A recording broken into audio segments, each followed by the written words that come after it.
একটি গ্রামে রমেন নামে একজন যুবক থাকত। সে খুব সাহসী ছিল, ভূত প্রেত বলে কিছু বিশ্বাস করত না। একদিন রাতের দিকে সে বনটাতে গেল। বনটা নির্জন। রমেন সাহস করে বনটার ভিতর ঢুকতে লাগলো। কিন্তু তার কিছুক্ষণের জন্য মনে হলো কেউ যেন তাকে অনুসরণ করছে।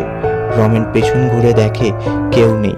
তারপর যখন সে সামনে দেখে এক মহিলা দাঁড়িয়ে এবং তার চোখ দুটো জ্বলছে আগুনের মতো, রমেনের গায়ে কাঁটা দিয়ে উঠল এবং সে সেখান দিয়ে পালাতে যায়, কিন্তু পালাতে পারে না, যেন কেউ নিচ থেকে তার পা আটকে রেখেছে। হঠাৎ মহিলাটি রমেনের সামনে এসে তার ঠান্ডা হাতটি তার কাঁধে রাখল। অমনি রমেন চিৎকার করে উঠল। তারপর সব অন্ধকার। পরের দিন গ্রামে লোক রমেনকে উদ্ধার করে এবং দেখে তার চোখে আতঙ্কের ছাপ।